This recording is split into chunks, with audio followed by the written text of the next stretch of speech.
जब भी लोग किसी के झड़ते हुए बाल देखते थे, उन्हें मजाक में कहते थे कि चलो अब से शुरुआत होती है आपके रिटायरमेंट की। इनफैक्ट हेयर फॉल को डायरेक्ट ओल्ड एज से कंपेयर करते थे। जिन लोगों ने अपनी ज़िंदगी में अच्छी हैबिट्स फॉलो किए होते थे, उनके तो ओल्ड एज में भी बाल शायद इतनी तकलीफ नहीं देते। बट आजकल की बात काफ़ी ज़्यादा अलग है। बच्चों से लेकर बड़ों तक सबको हेयर फॉल होता है। बालों का टूटना मानो रोज़ का नॉर्मल हो गया है। और अगर आपके भी बाल कॉन्स्टेंटली झड़ते हैं, बालों की जो जड़ें हैं वो उतनी मजबूत नहीं है, काफ़ी थिन कंपोजिशन के बाल है, तो ये वीडियो बिल्कुल मिस ना करें। In this video, I have covered pretty much everything that can help you heal your hair fall issues.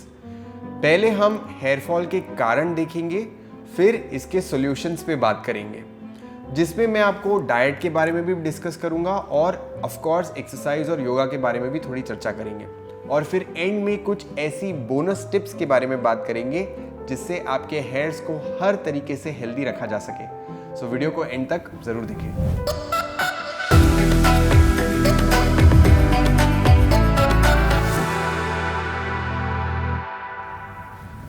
पता है हेयर फॉल को हेयर फॉल कब कहते हैं? जब लगभग 100 से भी ज़्यादा आपके हेयर स्ट्रैंड झड़ रहे हो और जिनको हम गिन नहीं सकते।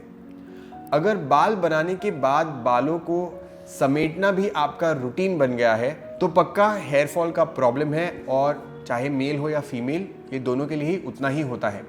सो first let me address the first and the foremost cause of hair fall, stress.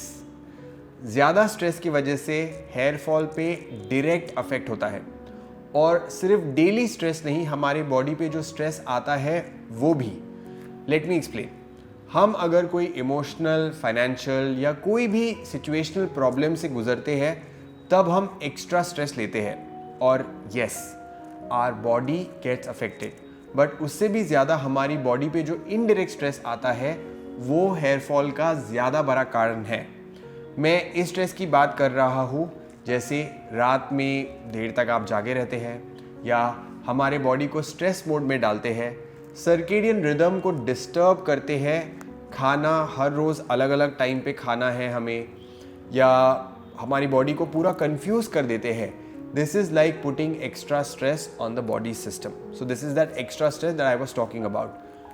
बुरे लोगों की संगत में रहना ये एक हैबिट है जो आपको अनजाने में ढेर सारा स्ट्रेस देती है, and then because of such habits your body perpetually remains in stress mode. इसीलिए धीरे धीरे हमें हमारी हैबिट्स बदलनी होगी, हेल्दी हैबिट्स को अपनाना होगा। इसलिए मैं जब रोज़ योगा क्लास लेता हूँ तब मैं हैबिट्स की इम्पोर्टेंस पे रोज़ कुछ ना कुछ तो शेयर करता ही हूँ।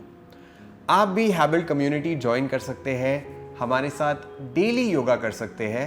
हम मंथली 1 हैबिट चैलेंज होस्ट करते हैं, जहां पर पूरी हैबिट कम्युनिटी साथ में मिलकर हर महीने एक नई हेल्दी हैबिट फॉलो करती है और एक चैलेंज लेती है, and our duty is to keep them motivated. अगर आप ज्वाइन करना चाहते हैं तो लिंक आपको डिस्क्रिप्शन में मिल जाएगी। सेकेंड, हेयर फॉल का जो दूसरा मेजर कॉज होता है वो है hormonal changes. Thyroid, pregnancy, menopause, PCOS, diabetes, इन सब के दौरान विमेन की बॉडी में अनगिनत हार्मोनल चेंजेस होते हैं, जिसकी वजह से हेयर फॉल की मात्रा बढ़ जाती है। पर डेली लाइफ में भी अगर मील टाइमिंग्स, आपके स्लीप टाइमिंग्स और एक्सरसाइज पर ध्यान नहीं दिया जाए तो भी हार्मोनल चेंजेस जो है वो ड्रास्टिकली चेंज होते हैं। और ऐसा नहीं है कि सिर्फ विमेन में हार्मोनल चेंजेस होते हैं, this happens in men too. इसके अलावा hair fall is also majorly cause by nutritional deficiencies. हमारे hair strands healthy, strong and shiny तभी रहते हैं जब उन्हें अच्छा पोषण मिले। Protein, iron, vitamin D, biotin, zinc, vitamin C, B12, कुछ ऐसे न्यूट्रिएंट्स के मैं जो नाम बता रहा हूँ जो हमारी बॉडी को एक बहुत रेगुलर बेसिस पे चाहिए होते हैं। अगर इन न्यूट्रिएंट्स की कमी हो तो नो डाउट हमारे बाल वीक, ब्रिटल या ग्रे हो जाते हैं। अब जेनेटिक्स भी हेयर फॉल का एक और कारण हो सकता है। जिन लोगों को बचपन से ही हेयर फॉल का प्रॉब्लम है वो मेजरली जेनेटिक्स की वजह से हो सकता है। हाउएवर दिस डजंट मीन कि हम इसे लाइटली लें। Make sure to still follow a healthy eating habit and lifestyle to manage your hair health properly. अब इन सब के अलावा कोई बीमारी के वजह से भी हेयर फॉल हो सकता है, पर वो टेम्पररी है. Our body focuses on healing our illness and that can be one of the reason why temporarily बालों को थोड़ा कम इम्पोर्टेंस मिलता है. बट फिर जैसे हमारी प्रॉब्लम ठीक हो जाती है, बीमारी हील हो जाती है, तो हमारे हेयर अपने आप वापस इम्प्रूव होने लगते हैं. अपार्ट फ्रॉम दिस, पोल्यूशन जैसे एनवायरमेंट फैक्टर्स भी हो सकते हैं जो हेयर फॉल का कारण बन सकते हैं. And now comes the interesting part. Let's talk about the solutions. One of the most effective solutions would be quitting or minimizing our sugar intake. कम से कम अगर कर पाए तो बहुत बढ़िया. हमको वेट और डायबिटीज़ में रिफाइंड शुगर का परिणाम तो पता ही है, बट ये शुगर हेयर फॉल पे भी डायरेक्टली इम्पैक्ट करती है. शुगर से बॉडी में लो ग्रेड क्रॉनिक इन्फ्लेमेशन भी ट्रिगर होता है जो हमारे हेयर फॉलिकल्स को भी वीक करता है. So try to slowly reduce the sugar intake. Fruits हम खा सकते हैं, पर स्वीट्स, चाय, कॉफ़ी, डेजर्ट्स, इन सब का कंजम्पशन स्लोली रिड्यूस कर सकते हैं और हो सके तो पूरा ही बंद कर दे. Second point is minimize stress. जैसे मैंने पहले बताया था कि स्ट्रेस ये जो सिचुएशनल नहीं है, मतलब हमारी बैड हैबिट से बॉडी पे जो स्ट्रेस बढ़ता है वो हमें रिड्यूस करना है. यानी टाइम से सोना है, पूरी नींद अच्छे से लेनी है, टाइम से खाना खाना है और न्यूट्रिएंट वाइज भी हमें डेंस खाना खाना है. अब बात करते हैं डाइटरी सॉल्यूशंस की. Remember, everything you eat has a direct impact on your hair. जो भी आप खाओ बालों पे उसका असर तो होगा ही. इसलिए ही कहते हैं कि अपनी हेल्थ की कंडीशन देखनी है तो अपने स्किन, नेल्स और हेयर को देखो. अगर बाल वीक है, स्किन रुकी है, नेल्स ब्रिटल है, तो समझ लेना डाइट सबसे पहले सुधारना होगा. अपने डाइट में आप दूध, घी, dry fruits, green vegetables, mushrooms, coconut, fruit, sprout, जो भी हेल्दी चीज़ें हैं वो अच्छे से आप इंक्लूड करें. मैं स्पेशली मेंशन करना चाहूँगा कि करी लीव्स और आंवला को आप एक्टिवली डाइट में इंक्लूड करें. अगर आपका प्रोटीन इंटेक कम है तो हाई प्रोटीन फूड्स को रेगुलरली कंज्यूम कर सकते हैं. Now the next point is use hair PACS.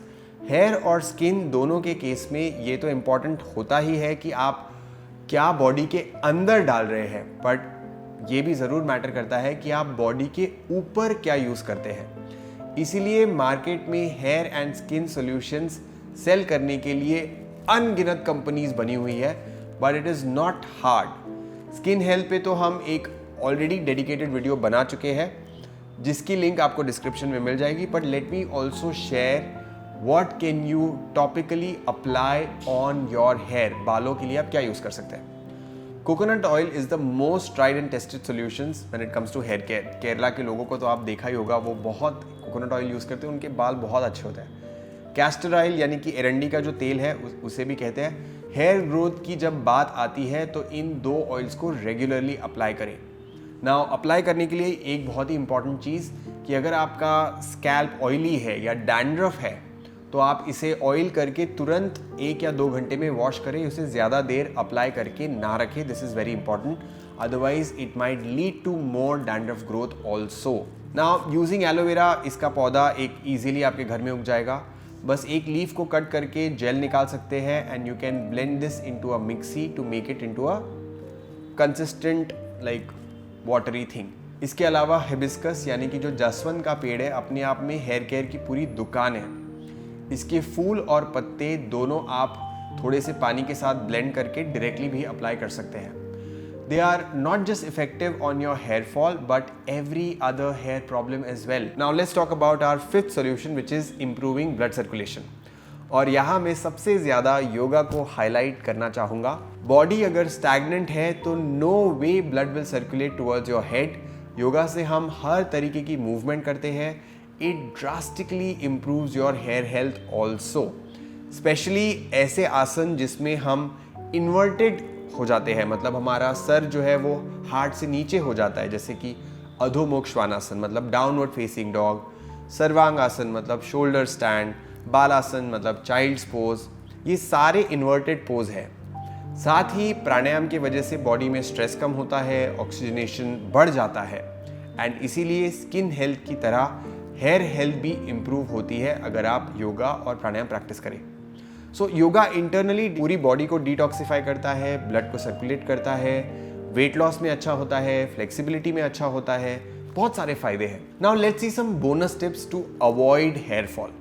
सबसे पहले try to avoid hair styling tools like blow dryers और फ्लैट आयरन्स। कड़ी धूप से भी हेयर को प्रोटेक्ट करे। सिवियर हीट आपके बालों को कमज़ोर बना देती है and of course it leads to hair loss. Massage every day with और विदाउट हेयर ऑयल। ज़रूरी नहीं है कि हेयर ऑयल यूज़ ही करना है, विदाउट हेयर ऑयल भी आप अपने फिंगर टिप से जेंटली मसाज कर सकते हैं ताकि उस एरिया में, लोकल एरिया में ब्लड सर्कुलेशन बढ़े। साथ में हम स्काल्प को सारे जो हमारे प्रेशर पॉइंट्स है उसको स्टिमुलेट करें, मतलब थोड़ा सा प्रेस करना चाहिए। अगर आप कपालभाति क्रिया कर सकते हैं रेगुलरली तो वो भी बढ़िया अच्छा है। उसका तो नाम ही है skull shining breath, because it refreshes and cleanses the whole entire head and face region. इस वजह से आपकी स्कैल्प हेल्थ और हेयर ग्रोथ दोनों को इम्प्रूव करने में हेल्प मिलेगी। अब माइक्रो ग्रीन्स, हम कम्युनिटी में ये भी एक सिखाते हैं कि आप घर में माइक्रो ग्रीन्स कैसे बनाएं। These are mini sprouted packets with essential nutrients. इन्हें डाइट में ज़रूर शामिल करें। And fifth and final bonus tip is to stay hydrated. खूब सारा पानी पिए और खूब सारे फ्रूट्स खाएं। It strengthens the hair but more importantly also makes them shine. And that's about it. I hope आपको आज की वीडियो पसंद आई। अगर आपको कोई भी स्पेसिफिक टॉपिक पे एक डिटेल वीडियो चाहिए हो तो आप कमेंट्स में उसको ज़रूर बता सकते हैं। I will definitely try to make a video on that topic for you. Thank you so much for watching. If you like this video, you might also want to check out this one.